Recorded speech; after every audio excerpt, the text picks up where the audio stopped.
Story time. Many years ago, I used to be a head teacher in a small school. So one time, then we used to have our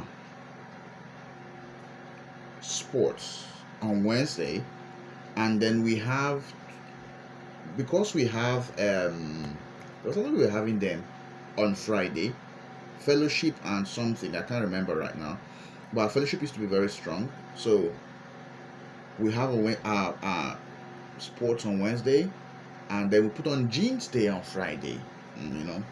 The way these Gen Z schools do now. So one time, while we were having our Wednesday, because one thing as a teacher who knows what he or she is doing, right? You must pay when you come to school, which is what if your school is not doing this, then you are joking. Now, also, I'm gonna blame the parents for one thing, right? As a teacher, when you come to the classroom, you look at the ambience, the facial expression, the walking pattern, things about the students. The reason you're taking note of it is to know where to start your teaching from. Back then, younger, smaller children used to come to school and sleep off. Some of them come to school looking heavy. Their stomach bloated because they have choked them with food. So we try to look for a balance for them before we start teaching. My chair is bent. I think that's the reason I'm bending. Now, so while we were doing the sport, now mostly during sporting period, I used to take time to watch them because listen, not everyone can go through certain exercises.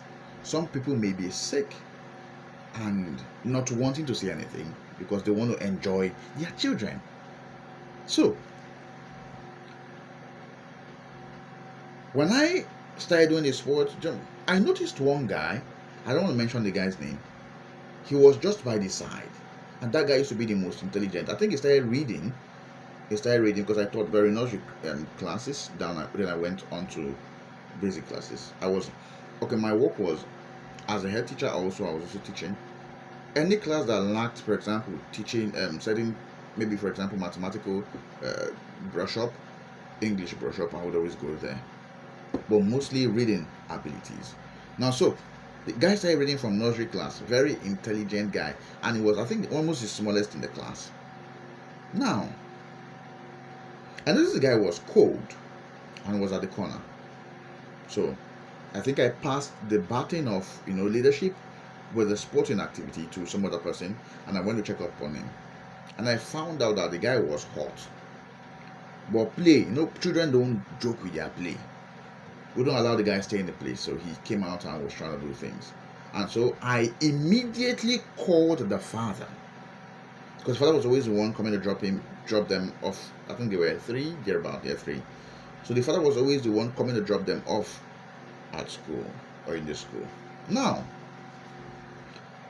when I called the father, who used to be a tailor, he said he was coming.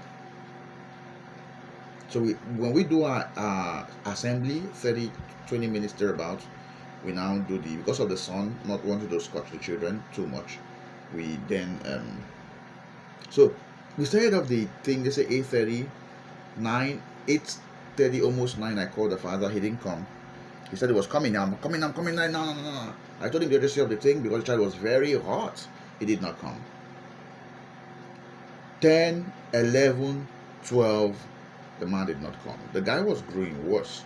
I had to take him out and bathe him. I had to wash his body because he was damn hot. And then his hands, I think I can't remember too clearly, were cold, or his body was cold. His hands were cold. So I called the father again. I said, "Oga, where are you? 12 thereabouts. Please come."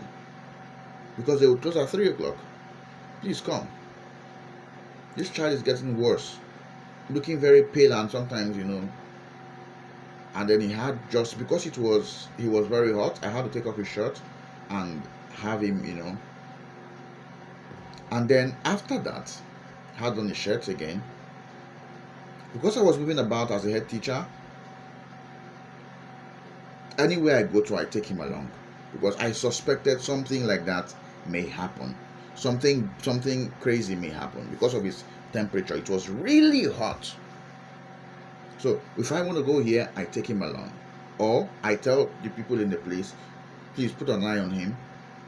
I'm coming right now. So I went to attend to something in less than a minute. Guess what? Convulsion started. We had the sick bay, we had the first aid and all that. It was available. So those ones were administered, those ones were done. But one thing is this: we don't just administer drugs, all right? We just try to do the other things, but do not administer drugs because they are children. We don't know what they can take and cannot take. So you don't blame us for that.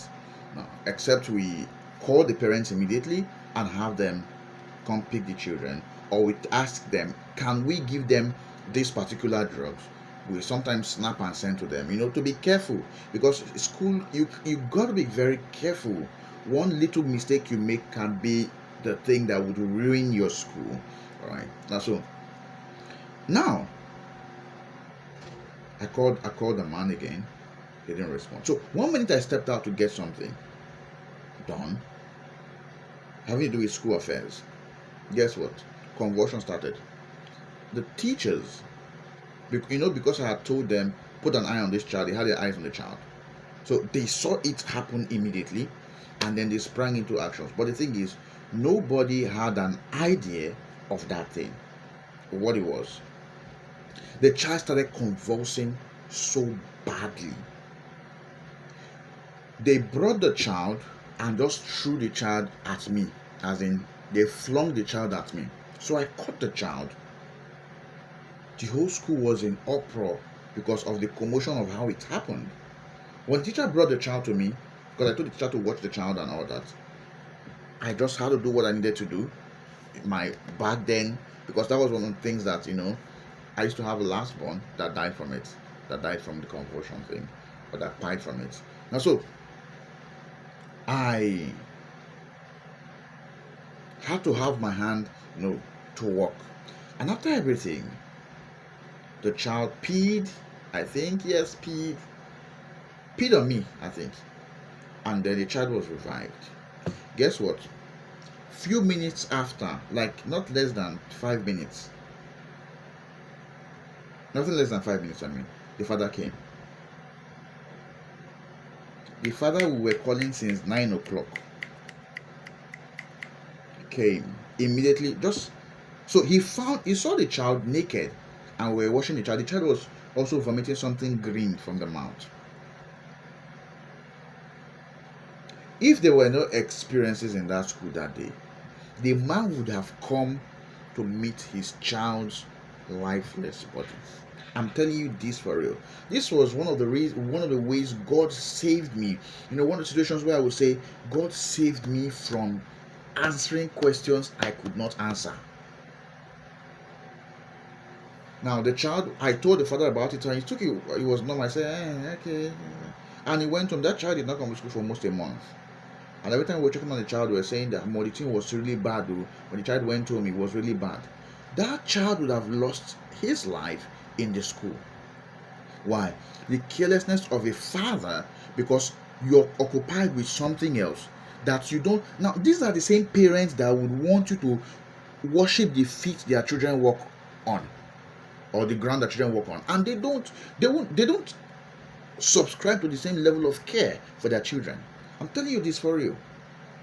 So you see a mother, you're supposed to treat my child this way, you're supposed to treat my child this way, but they cannot treat their children that way except during sentimental discourse. One of the ways God saved me, how I would have lost a child and then would have answered questions. The child got better, came to school, and we're all happy, but I know what I went through for the child. I know what I went through.